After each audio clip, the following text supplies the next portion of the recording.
गोरखपुर में यूपी सीडीको के अध्यक्ष वाईपी सिंह ने सर्किट हाउस में प्रेस वार्ता कर बताया कि गुणवत्ता सुनिश्चित करने के लिए ठेकेदारों की लापरवाही पर कार्रवाई की जाती है। पिछले 6-7 महीनों में कई ठेकेदारों को ब्लैकलिस्ट किया गया है। यहां कुछ समय के लिए काम से रोका गया है। निर्माण कार्य में गुणवत्ता बनाए रखने एक सतत प्रक्रिया है। खराब निर्माण होने पर उसे तोड़ा जाता है और घटिया सामग्री के इस्तेमाल पर ठेकेदारों को दंडित किया जाता है। उन्होंने प्रयागराज में निरीक्षण के दौरान पाई गई कमियों का भी उल्लेख किया और बताया कि मुख्यमंत्री ने कृषि विश्वविद्यालय में अध्यापकों और विद्यार्थियों के लिए एक साथ रहने की व्यवस्था की है। गोरखपुर में पूर्व सैनिक कल्याण निगम के क्षेत्रीय कार्यालय का निर्माण 5 करोड़ की लागत से हो रहा है, जिसे 30 अक्टूबर 2025 तक पूरा कर लिया जाएगा। राजकीय अनुसूचित जाति छात्रावास व नवीनीकरण 1 करोड़ की लागत से किया जा रहा है। योगी आदित्यनाथ सरकार पुरानी इमारतों के रखरखाव पर विशेष ध्यान दे रही है। वीर बहादुर सिंह स्पोर्ट्स कॉलेज में इंडोर वॉलीबॉल हॉल का जीर्णोद्धार 4 करोड़ की लागत से किया जा रहा है, जो लगभग पूरा हो चुका है। बीआरडी मेडिकल कॉलेज में 7 करोड़ 35 लाख की लागत से ऑडिटोरियम का निर्माण हो रहा है। गोरखपुर में चल रहे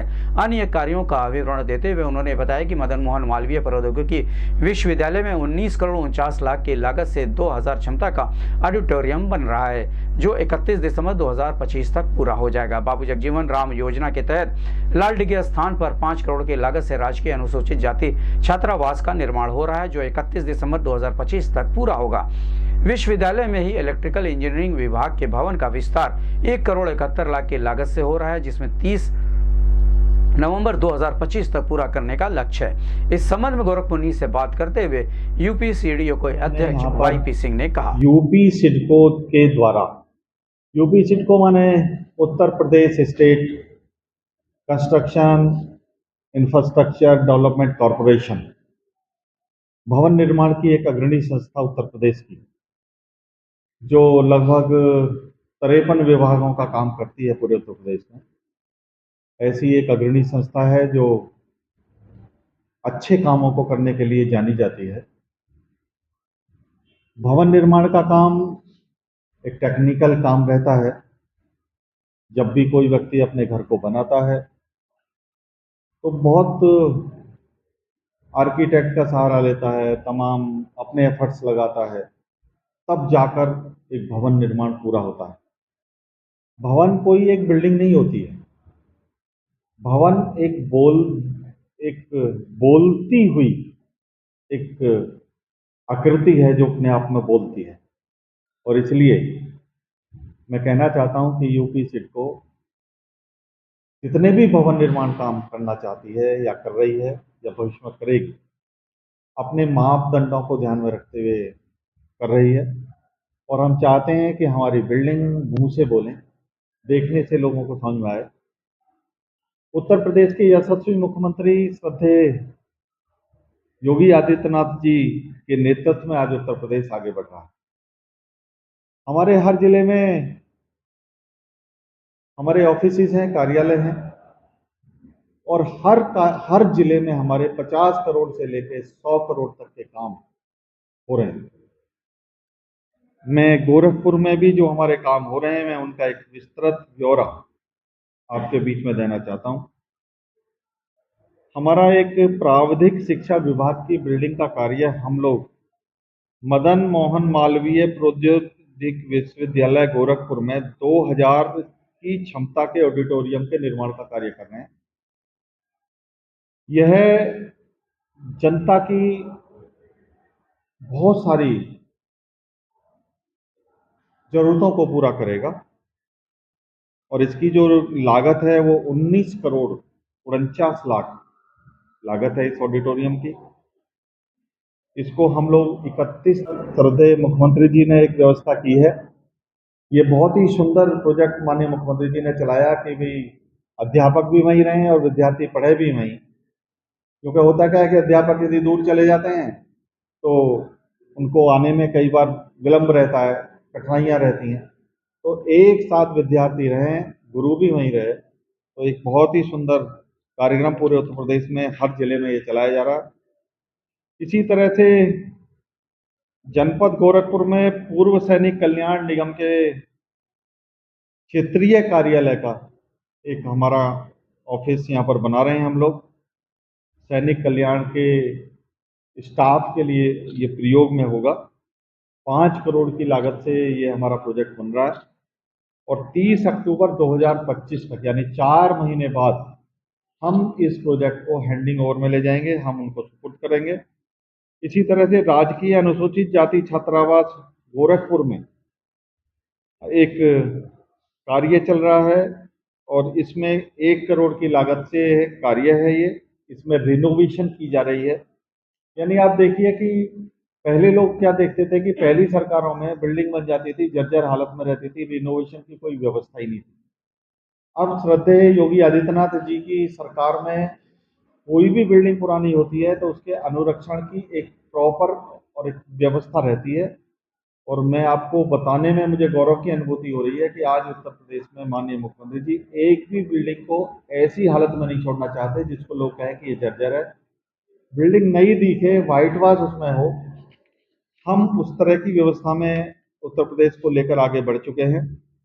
इसी तरह से जनपद गोरखपुर में वीर बहादुर सिंह स्पोर्ट्स कॉलेज में एक इंडोर वॉलीबॉल हॉल के जीर्णोद्धार का कार्य हो रहा है। यानी पहली टेक्नोलॉजी से जो हमारा फुटबॉल वॉलीबॉल का हॉल का निर्माण हुआ, तो हम लोग उसमें बढ़िया टेक्नोलॉजी लेकर जो आज के स्पोर्ट्स की जरूरतें हैं उनको लेकर इस काम को कर रहे हैं। 4 करोड़ की लागत का ये काम है हमारा और हमारा ये लगभग कार्य पूर्ण हो चुका है। हैंडिंग ओवर इस महीने हम लोग दे देंगे।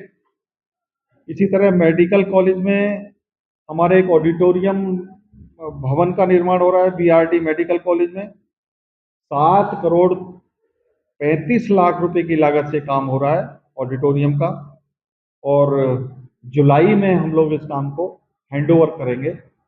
जनता के उपयोग के लिए, स्टाफ के उपयोग के लिए तमाम जरूरतों को ये पूरा करेगा। इसी तरह हमारा एक राजकीय कन्या इंटर कॉलेज बांसगांव गोरखपुर में 1 करोड़ की लागत से हमारा मल्टीपर्पज हॉल ये बनाया जा रहा है, जनता के उपयोग में काम होगा। अक्टूबर 2025 में हम इसको हैंडओवर करेंगे। इसी तरह से 8 करोड़ की लागत से एक एनसीसी का प्रशिक्षण केंद्र अकादमी की भूमि पर एक कार्य चल रहा है। इसको हम लेकर आगे बढ़ रहे हैं। दिसंबर 2025 में ये पूरा होगा। मित्रों, एक विस्तृत जानकारी मैंने आपको दी कि किस तरह से यूपी सिडको भवन निर्माण के कार्य में चीज़ों को लेकर आगे बढ़ रही है। तो आप सब लोगों को ये बताने का अवसर मुझे मिला है और मैं साथ में ये भी कहना चाहता हूँ कि उत्तर प्रदेश की आज की हमारी सरकार अपने उपक्रमों को भी आगे बढ़ा रही है। अच्छी भवन निर्माण हो सके उसको लेकर आगे बढ़ रही है। जहाँ भी कोई कमी किसी भी व्यक्ति की होती है, यानी ठेकेदार कहीं गलती करता है, गुणवत्ता के साथ समझौता करता है, तो हम ठेकेदारों को भी ब्लैकलिस्ट कर रहे हैं। और कहीं हमारे अधिकारियों की भी लापरवाही रहती है तो हम अधिकारियों को भी दंडित करने का काम कर रहे हैं। किसी भी अधिकारी अथवा किसी भी ठेकेदार की लापरवाही को यूपी सिडको उत्तर प्रदेश सरकार स्वीकार नहीं करेगी। उनके ऊपर अंकुश लगाने का काम कर रही है और उनको दंड भी देना और दंडित भी करने का काम कर रही है। बहुत सारे लोगों के प्रति रहती है और समय समय पर हम लोग जहाँ पर भी कहीं किसी ठेकेदार की कहीं लापरवाही रहती है तो हम उसको दंडित करते हैं। मुझको लगता है कि अगर मैं इस साल की बात करूं तो पिछले 6-7 महीने में काफ़ी ठेकेदार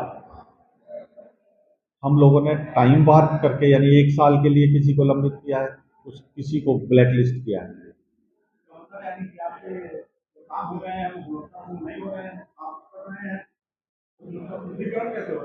देखिए देखिए गुणवत्ता कोई एक ऐसी चीज नहीं है कि कोई फोटो स्टेट मशीन में से किसी पेपर को हम फोटो स्टेट मशीन में से निकाल के उस जैसा तैयार कर दें। बिल्डिंग बनाना एक टेक्नोलॉजी पूर्ण बनाना, गुणवत्ता के साथ बनाना एक सतत सतत प्रक्रिया है। गुणवत्ता एक सतत प्रक्रिया है, इटर्नल है। लगातार गुणवत्ता के लिए ध्यान रखना पड़ता है। कहीं ठेकेदार ने कोई टेढ़ी दीवार लगा दी तो उसको तोड़ना पड़ता है। कहीं सीमेंट या किसी आइटम मटेरियल के साथ कंप्रोमिस हो गया, उनको पनिशमेंट देना पड़ता है, रिप्लेसमेंट करानी पड़ती है। तो मैं ये कहूँ कि यूपी सिट को बिल्कुल ऐसा ठेकेदार सारी बिल्डिंग्स को बहुत शानदार बना के प्रस्तुत करते हैं, ऐसा नहीं है। उनमें कहीं कमी आती है तो उसमें हम तोड़-फोड़ भी करते हैं, उनको ठीक भी कराते हैं और गुणवत्ता एक सतत प्रक्रिया है। गुणवत्ता एक सतत प्रक्रिया है। खूब करते हैं। मैं हम हर रोज जा रहे हैं। अभी मैं प्रयागराज था। प्रयागराज में मैंने देखा कि भाई कुछ चीजें ठीक नहीं थी, तो जैसे मैंने समीक्षा बैठक यहाँ की है ऐसे ही वहां पर भी की। अभी भी जा रहा हूँ, यहाँ भी जाऊंगा, 3-4 बिल्डिंग को देखूंगा। तो मैं चूंकि पेशे से चार्टर्ड अकाउंटेंट हूँ और प्रोजेक्ट मैनेजमेंट के लिए पूरे संसार भर में जाना जाता है।